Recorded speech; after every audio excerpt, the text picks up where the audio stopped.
Este es un programa más de Otra Mirada TV. Queremos en esta discusión discutir las movilizaciones de derecha. Como ustedes saben, el gobierno de Castillo representa el primer gobierno izquierdista o radical que gana una elección por un pequeño margen, ciertamente, pero la ganó. Y tanto durante la campaña como a partir de iniciado el gobierno, que ni siquiera cumple un mes, enfrenta una oposición organizada, muy bien financiada, particularmente fuerte, por parte de distintos grupos de derecha que parece converger con el objetivo no solo de frenar lo que ellos consideran un gobierno que puede ser negativo a sus principios, a sus ideas, a sus intereses, sino incluso quizás ir más allá y entrar en una lógica conspirativa que lleve a que este gobierno termine en un corto tiempo y por lo tanto no pueda concluir su mandato. Esta es la coyuntura en la cual estamos y para discutirla vamos a escuchar al profesor Omar Coronel de la Universidad Católica del Perú y que actualmente está cursando un estudio de doctorado en la Universidad de Notre Dame en Indiana, ¿no? Que es conocida por sus estudios latinoamericanos. Buenos días, Omar, y bienvenido a Otra Mirada. ¿Qué tal? Buenos días, Paco. Encantado de estar con ustedes. Feliz para responder cualquier cosa en la que pueda ayudar. Me alegro de contar contigo por primera vez y espero que no sea la última. Déjame hacer una breve reflexión histórica para enmarcar lo que vamos a discutir después en mucho detalle, ¿no? ¿Qué es lo que tú estás estudiando a partir de tu tesis doctoral, me entiendo? El Perú pasa por ciclos donde han gobernado gobiernos de derecha, después gobiernos populistas de izquierda, donde el ciclo se ha vuelto a repetir cuando la derecha vuelve a tomar el poder de 1990 en adelante. Estamos cerrando este ciclo de 50 años, o en todo caso estamos empezando quizás una transición o quizás un periodo donde ya le es mucho más difícil a las distintas derechas poder gobernar. Y esto es así en la medida en que ha perdido apoyo en los votantes, apoyo en la opinión pública, y que que no ha logrado ganar en las elecciones, en la última elección. Aunque la victoria de Castillo se ha hecho por un pequeñísimo margen, bueno, también fue lo mismo con la elección anterior, ¿no es cierto? Con la de Kuczynski el 2016. El hecho es que estamos en una situación donde ahora sí la derecha ya no tiene control de una rama del Estado, que es el Ejecutivo, y esto ha generado una oposición bastante organizada, muy bien financiada, y dentro de los cuales tenemos distintas derechas. Hay una derecha económica, alguna que está dialogando con el gobierno, los grandes capitales mineros y probablemente las transnacionales. También hay una derecha económica de grupos de poder nacional mayormente que está financiando y apoyando esta oposición estridente. Hay también una derecha religiosa, aunque dividida en la medida en que de un lado Opus Dei y Sodalicio, que han sido los puntales, digamos, de la derecha católica conservadora a partir de Fujimori, ahora eso está matizado con los cambios en la jerarquía de la iglesia, y tenemos también una derecha social, y eso es quizás lo que más llama la atención, porque generalmente los que son de derecha y que pertenecen a las élites tienden a quedarse en su casa, digamos, ¿no? Rara vez salen a la calle, entonces tiene que haber circunstancias muy especiales para que de pronto se movilicen y toman las calles. Algo los tiene que motivar. Puede ser defensa de principios, de ideas, temores, preocupaciones, y eso es justamente donde quisiéramos que tú nos des luces al respecto a partir de tus investigaciones. ¿Cómo ha surgido esa derecha social? ¿Cómo se manifiesta? Sí, muchas gracias, Paco. Efectivamente, ¿no? Además de la motivación de tener esta percepción de amenaza, que es un gran movilizador, en verdad para el tipo de movilizaciones que hemos visto en las últimas semanas de este año, necesitas algún tipo de recurso organizacional y recurso ideacional, ¿no? Un discurso, algo que ayude a cohesionar esta bronca generalizada contra la izquierda, ¿no? Y sí, así como para explicarlo del estallido de protestas de noviembre del año pasado, había que mirar hacia atrás. En el caso de la derecha también es importante mirar un poco hacia atrás, ¿no? Entonces yo hablo de de que que en la última década se ha consolidado un poco una nueva sociedad civil de derecha, ¿no? En el Perú.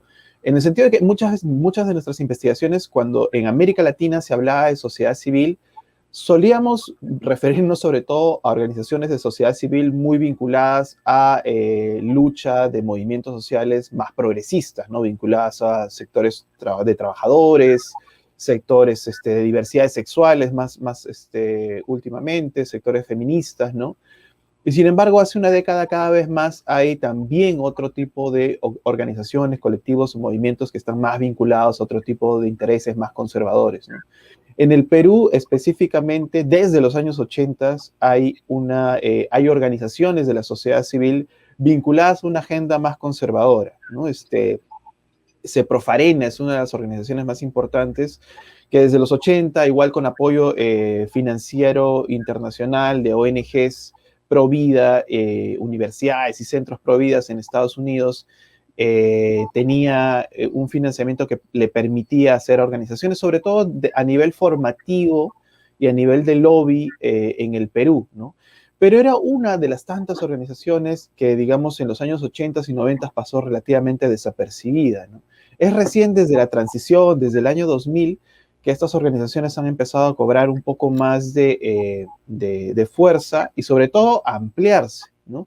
En el Perú otra vez desde el año, particularmente hace una década, ¿no? Desde el 2010, 2011, en el que regionalmente empieza a haber cada vez más avances en términos de derechos de diversidades sexuales y también del movimiento feminista.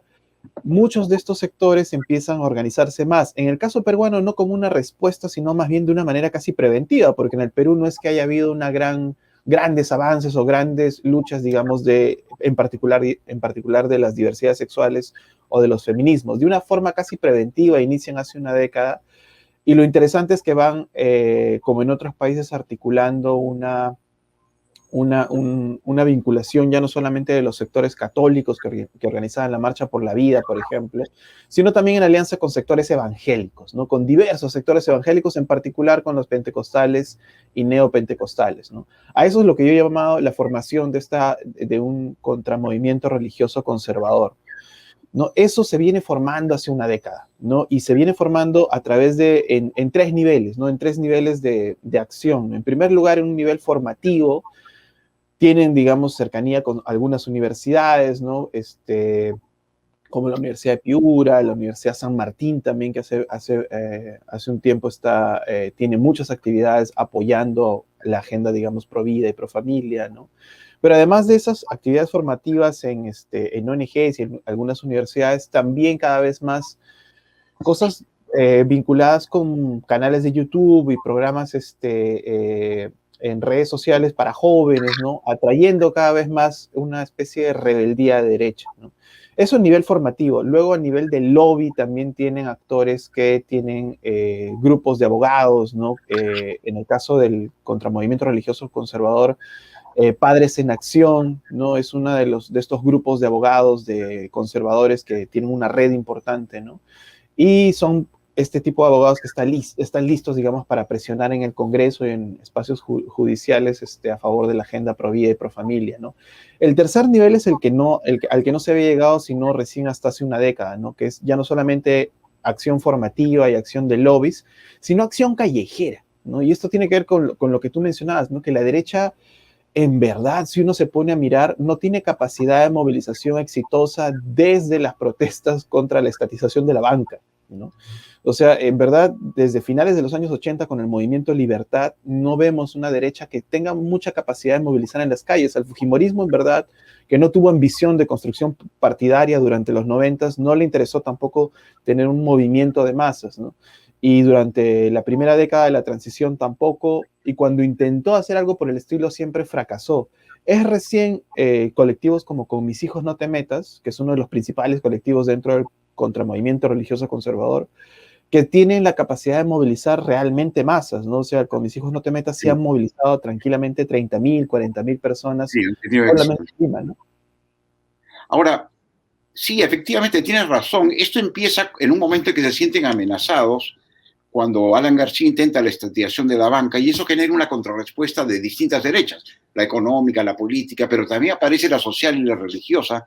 Yo recuerdo que en Lima había manifestaciones de banqueros, ¿no es cierto?, que decían, con mis bancos no te metas, digamos, pero también aparecieron movimientos de defensa de patria y familia, versiones extremas de derecha religiosa, y ahora, tanto por razones nacionales como internacionales, han reaparecido, como tú dices, en los últimos 10 años.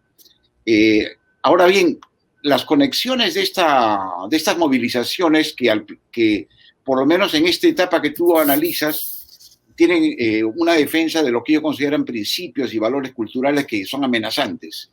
Amenazan a la familia, amenazan a un orden que ellos consideran natural, o a prácticas sexuales que consideran que están condonadas, ¿no? En sus textos religiosos.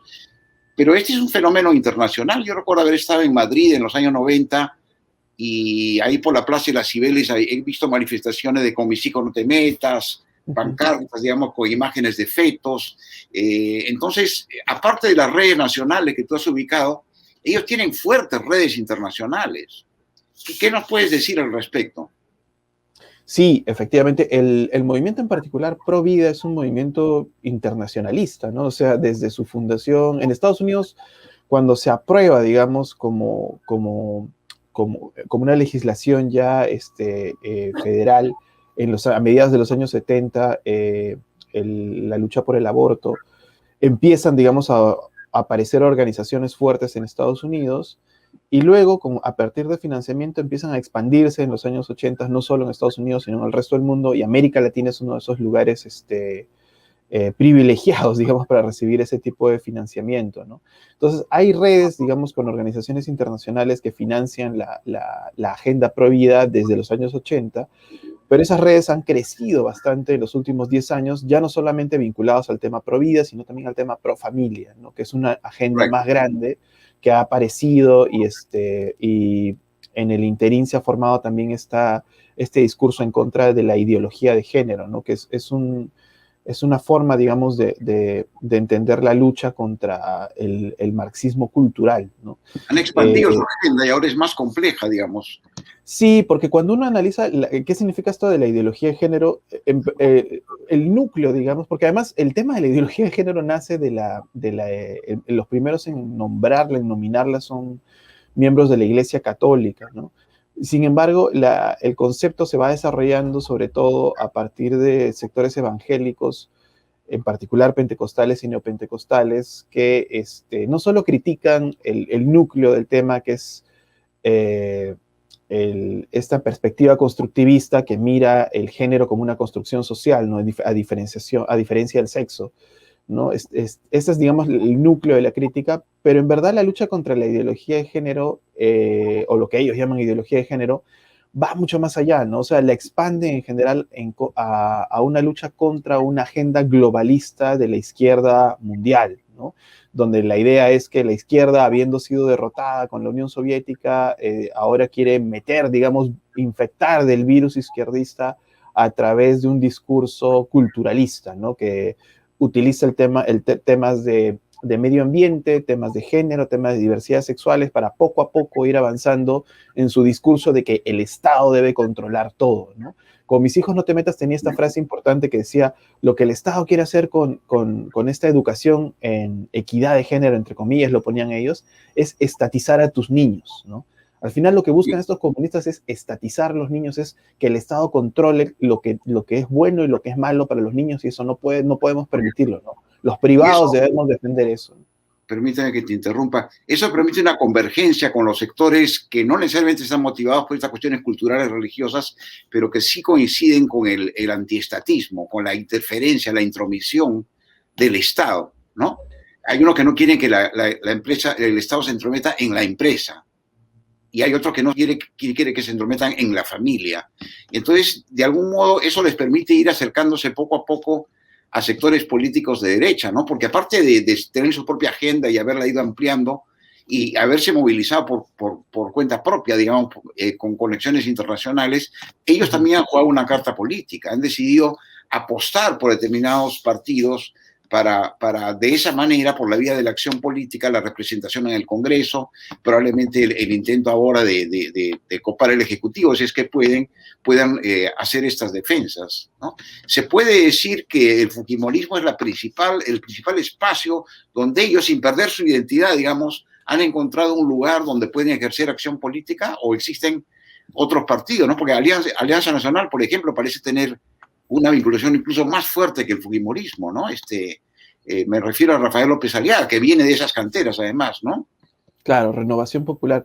En general, claro, sí, uno cuando mira la literatura sobre, no solo en Perú, sino en general en América Latina, sobre cómo el tema del activismo político de los sectores religiosos, en verdad suelen ser bastante estratégicos, ¿no? Y también tener problemas internos, porque también hay que pensar que hay varias facciones.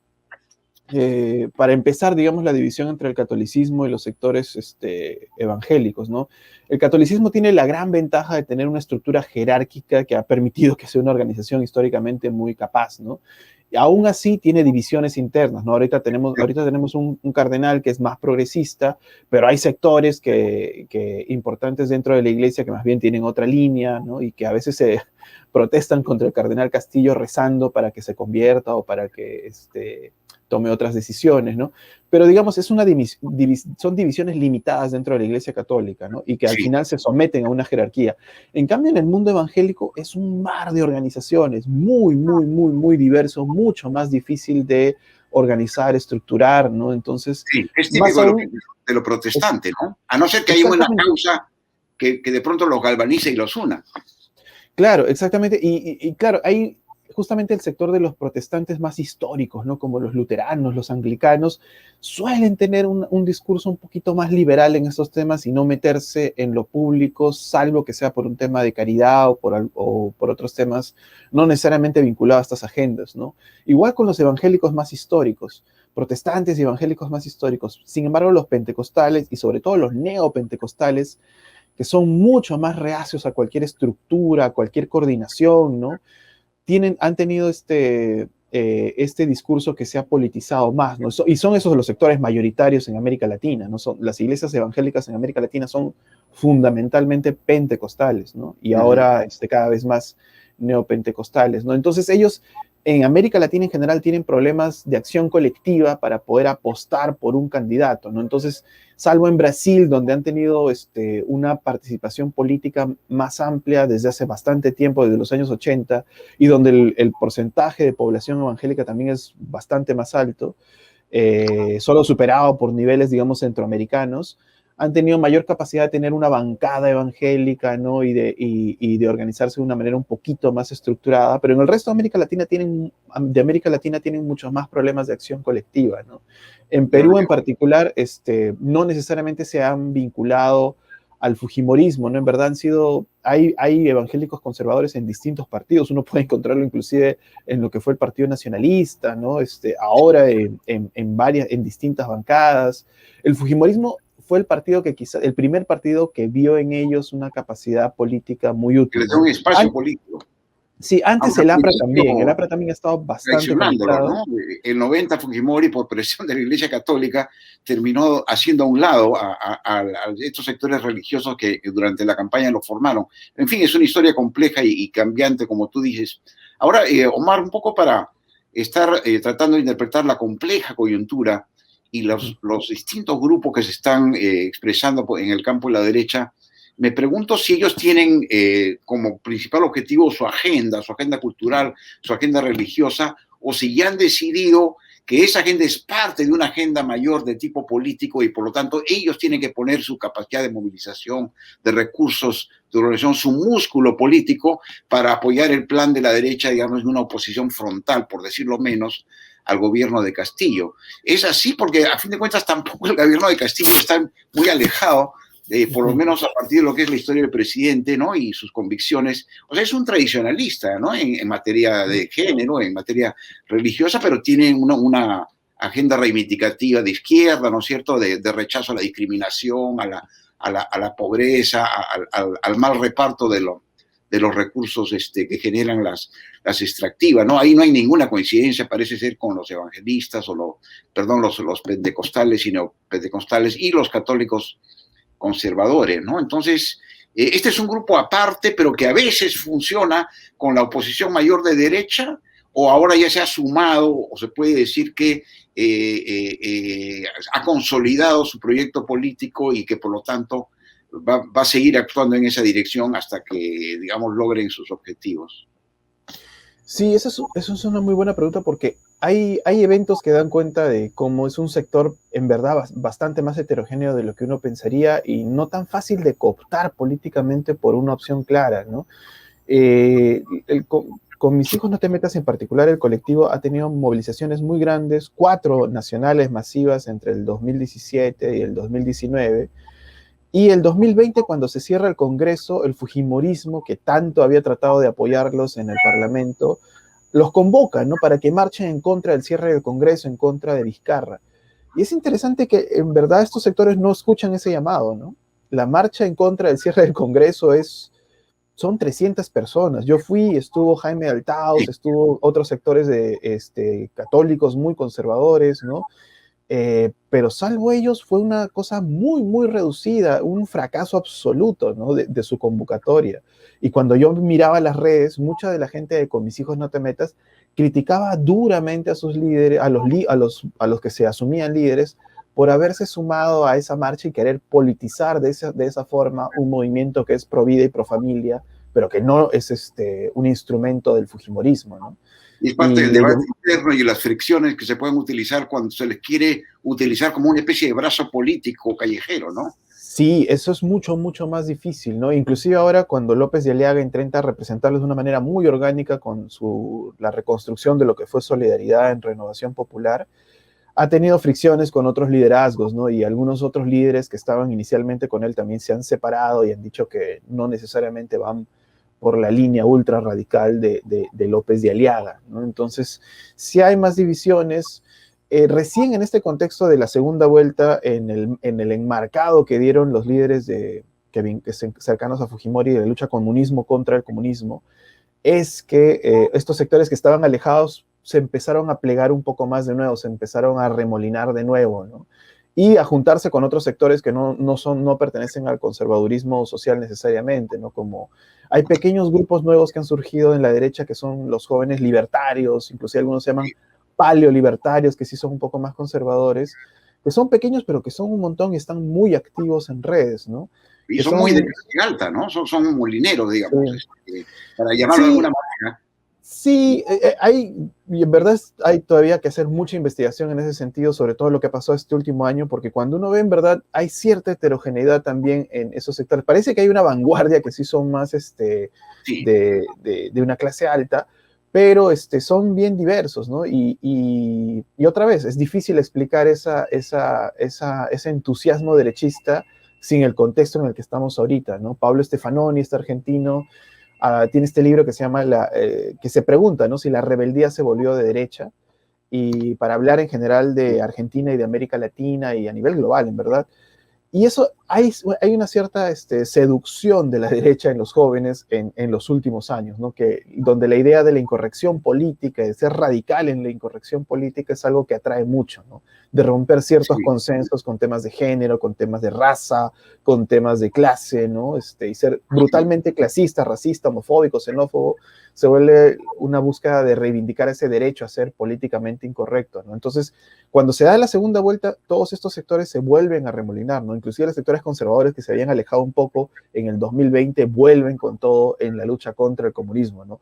En ese sentido se entiende que sí fue quizás útil para el fujimorismo utilizar esa etiqueta, ¿no?